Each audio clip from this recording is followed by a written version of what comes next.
Squidward Tentacles is grumpy, sarcastic, and clearly not thrilled to be a cashier. But what if that bitterness wasn't just a personality flaw, but something inherited? Squidward didn't just wake up one day and decide to be miserable. He came from a long line of underappreciated artists, frustrated dreamers, and some of the most awkward ancestors in Bikini Bottom history. To understand it better, we're going to dig into the actual family tree of Squidward Tentacles across episodes, spin-offs, games, and even comics. But first, we need to start at the beginning. Before the art shows, before the clarinet, before the Krusty Krab.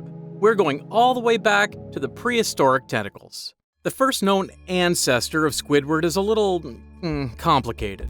Squidosaurus Rex first appears in the SpongeBob Hero Pants video game and later reappears in the Patrick Star Show after Patrick somehow brings him into modern times. But whether he's official or not, the resemblance is obvious. Same skin tone, same tall dome of a head, same unmistakable nose. So even if it's not a direct bloodline, the similarity is hard to ignore. Squidosaurus is a towering octopus T-Rex hybrid that originates from prehistoric Bikini Bottom. And unlike most of Squidward's family, he's more aggressive, even feral, since he was a dinosaur. But even then, there's a kind of lonely energy to him. A misunderstood creature with powerful lungs and, probably, a deep-seated urge to criticize the primitive artwork of his cave neighbors. He might not be part of the official Tentacles line, but Squidosaurus feels like the origin point. An ancient warning sign of what's to come, a towering figure, both proud and permanently annoyed. Fast forward a few million years and a few evolutionary steps. We have Squag from the episode Ugh. This is our first real biological Tentacles ancestor, and he's instantly recognizable. Squag has the unibrow, the drooping eyelids, the scowl, and somehow, even without language, he still manages to give off the energy of someone who's over it. He lives in total isolation. No community, no shared culture, just some rocks, some cave walls, and two extremely enthusiastic neighbors, Patar and Spongegar. What's interesting is that even in this primitive state, the dynamic is already in place. Squag just wants peace. Meanwhile, Spongegar and Patar just want fun. Sound familiar? Squag is also a painter, just like Squidward. But where Squidward's art gets ignored or laughed at, Squag's stone paintings are actually pretty good. He shows a kind of raw talent his descendants may never quite reach. The Tentacles line starts here, not just biologically, but emotionally. Artistic, grumpy, and deep down, a wish for connection he doesn't know how to ask for. Jump ahead a few centuries and we arrive at two of the more exaggerated figures in the Tentacles family line. Tentacles the Hun and Tentacles the Serpent Slayer, both from the Patrick Star Show. These two are not subtle. Tentacles the Hun has rippling turquoise muscles, fabulous brown hair, and he's wearing armor. He was Squidward's great uncle known for being a fearsome warrior. As for Tentacles the Serpent Slayer, same turquoise skin, but with long flowing blonde hair, a golden headband, and a jawline that could cut kelp. He's the family's action hero ancestor, famous for slaying sea serpents, though how much of that is legend versus reality is up for debate. There's not much we know about him beyond the visual, but it feels like an anomaly in the family line. The one Tentacles who wasn't completely dismissed by the world around him. And maybe that's part of what makes Squidward's situation worse. He's constantly chasing the image of greatness without ever measuring up. And somewhere lodged deep in his family legacy is a muscle-bound reminder that someone before him did. So far, the Tentacles legacy has been part myth, part tragedy. But the ancient line is only the beginning, because as we move into the historical era, things get even more familiar and more personal. The family line shifts from fantasy to reality and starts inching closer to the quiet, bitter artist we know today. Skipping forward to the medieval era, we arrive at Squiddy Tentacles, the jester ancestor. He shows up in Dunces and Dragons in Season 4, where Bikini Bottom is reimagined as a medieval kingdom. Squiddy serves as a court jester to King Krabs. I am Squidly, the king's royal fool. Which is ironic when you realize how little Squidward actually enjoys performing in front of people. But even though he's meant to be funny, Squiddy's story isn't a joke. He's forced to entertain royalty who clearly don't appreciate him. He sings, he plays the clarinet, badly, and gets thrown in jail for not being funny enough. Unlike his descendant, Squiddy acknowledges his inability at the clarinet and is a much better singer. I was the king's favorite fool. I made merry mirth and laughter. In his final moment of melodrama, he curses his entire bloodline to share in his failure. Oh, blast this confounded instrument! If I never learn to play with ease, may mine own great-great-great-great-great-great-great-grandson be cursed tenfold! Whether or not that curse is real, it definitely stuck. Squiddy is a turning point. He marks the start of the Tentacles family's artistic identity, one that's built around performance, ridicule, and rejection. You can start to see the roots of Squidward's artistic bitterness here. Next, we head west, to Deadeye Gulch, where we meet Hopalong Tentacles, Squidward's cowboy ancestor from Krusty Cantina. Hopalong works as a bartender in Krusty Cantina. He has a glorious handlebar mustache, a bolo tie, and the kind of dead stare that only comes from years of dealing with drunk fish and low-tipping tumbleweeds. What makes Hopalong interesting is how closely his life mirrors Squidward's. Service job? Check. Musical aspirations? Check. Ongoing tension with people who don't respect him? Big check. But unlike Squidward, Hopalong seems calmer. Resigned, maybe. He's been through the disappointment and come out the other side, just quietly pouring milk for strangers and trying not to lose his mind in the desert heat. What can I get you, stranger? It also raises a question. Is Squidward still fighting for the life he wants? Or is he slowly turning into Hopalong? Bitter, underpaid, and surrounded by idiots, but too tired to complain anymore. But somewhere in the family's murkier middle is Fishmail Tentacles, from the Season 13 Dopey Dick. Fishmail's story is part sea shanty, part tall tale. He's introduced as a drifting soul, traveling town to town looking for work, and always just on the edge of finding purpose. He stumbles into a jelly squirt inn, gets roped into a whaling expedition against his will, and ends up being used as a living harpoon. You'll make a great sticky harpoon. Not exactly the career move he was hoping for, but true to their bloodline, when all else fails, Fishmail turns to music. Not to perform, not to impress anyone, just to calm the chaos. And somehow it works. His unremarkable recorder playing soothes a rampaging Dopey Dick. There's something quietly tragic about Fishmail. He's clearly not respected, not in control of his own choice. Even at the end, his version of events is dismissed and mocked. Leaving, Fishmail walks away bitter, embarrassed, and covered in jelly. It's not hard to see the reflection. Fishmail is a proto-Squidward, the failed artist, the misunderstood narrator, and the guy trying to find meaning in a world that sees him as a joke. Then there's Teddy Tentacles, better known by his unfortunate nickname, the Sucker. He also appears in Back Pay Payback from the Patrick Star Show, and visually, he already feels like a relic from a different era. Wrinkled, solemn, and always sucking on a brown pacifier, Teddy wears a pinstripe suit like an old-school gangster who gave up halfway through the act. He has a mole on his face, bushy eyebrows, and a permanent look of regret. We don't get much backstory on Teddy, but his nickname tells us plenty. The Sucker could simply refer to the pacifier, but it also feels like a label the world gave him. Maybe he trusted the wrong people. Maybe he chased a dream that didn't work out. Maybe he stuck around in a place that never really wanted him. Whatever it was, the name stuck. And there's one more thing worth noting. Despite everything, Teddy dresses sharp. The tie, the handkerchief, the ribboned hat, it's all there. He still cares how he's seen even when no one's looking anymore. In a way, for Squidward, Teddy is a warning. This is what the end of the road could look like. Still clinging to dignity, still hoping someone notices, but mostly alone.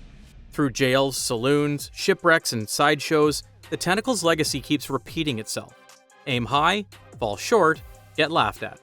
But now, we leave behind the legends and folktales because the next part of the tree hits much closer to home. These are the people who directly raised, pressured, and shaped Squidward into the miserable artist we know today.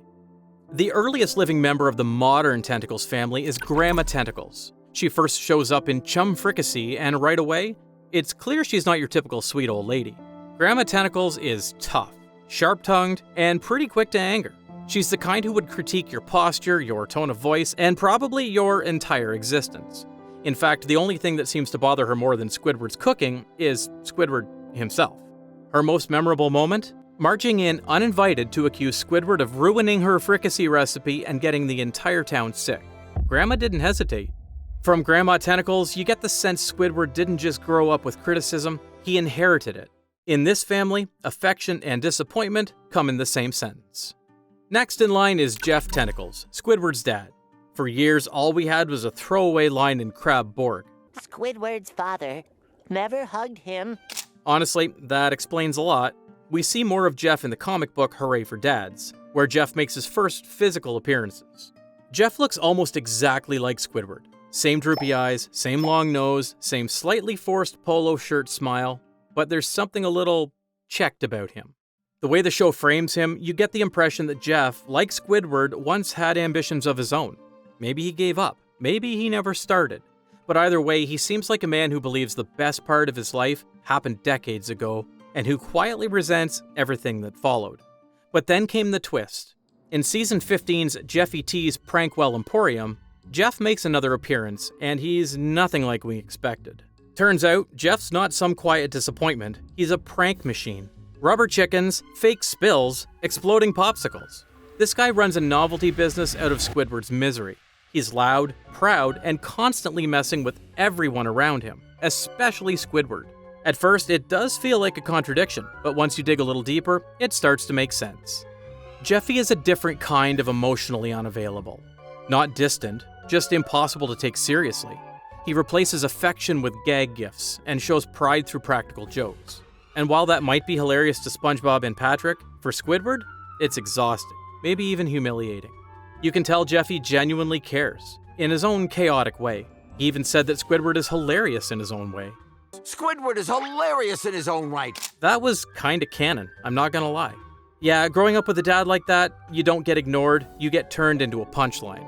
And for someone like Squidward who just wants to be taken seriously, that's kind of its own trauma. But unlike Jeff, Mrs. Tentacles had a bit more screen time, showing up in photos, dreams, and even a few direct interactions across the show. Let's go bake some cookies, boy. She's the classic overbearing mom, sweet in theory, but passive-aggressive in practice. She bakes cookies, sends guilt trips, and somehow manages to haunt her son in his sleep just for not calling enough. Why don't you call me then? Why don't you call me? Squidward's relationship with her is complicated. There's affection, definitely, but also pressure, and maybe a quiet sense of failure. She once said, "One of him was enough." And while that's clearly meant as a joke, it kinda says everything, doesn't it? This is the emotional home Squidward comes from. Not outright cruelty, but that sharp, familiar kind of disappointment that sticks to you. The one that makes you feel anything less than exceptional is embarrassing. Squidward also has a cousin, Squeeze Tentacles, a teenager who appears in Stanley S. SquarePants, Season 5, Episode 20. He also represents something more frustrating, apathy. He barely talks, he just says, whatever, in a disinterested way that only teenagers and people from dysfunctional families can master. Squeeze has Squidward's physical features, but none of his ambition. He's just there. He's just indifferent, and that makes Squidward's whole artistic identity feel optional. It shows that maybe the family legacy isn't burdened with greatness. Maybe it's just full of people trying not to care. There's also Squidman, one of the more obscure relatives from SpongeBob Comics number 24. He's a cousin, like Squeeze, but his personality is completely different. Squidman is cheerful, he's energetic, he immediately hits it off with SpongeBob and Patrick, and most importantly, he enjoys life. That might not sound like a big deal, but in the context of the Tentacles family, it kinda is. Squidman shows us that not everyone from this bloodline ends up miserable. He proves that happiness is possible if you let go of the need to be impressive. Which begs the question, could Squidward be happy too if he just stopped caring so much? Or is it already too late? And finally, there's Squilliam Fancy, Squidward's nemesis and alleged cousin. Whether Squilliam Fancy is actually related to Squidward has never been confirmed, but the fan theory that they're cousins isn't just popular, it makes sense. They look almost identical, they come from the same hometown, they both play the clarinet. But where Squidward struggles to be respected, Squilliam thrives in it. He's rich, famous, well-dressed. He has a unibrow that somehow seems smug, and he never misses a chance to remind Squidward that he's better than him. What makes Squilliam so important to this family tree isn't just that he exists, it's what he represents. He's the what if in Squidward's life. What if Squidward had made it? What if someone took his art seriously? What if he actually lived up to the expectations everyone had for him?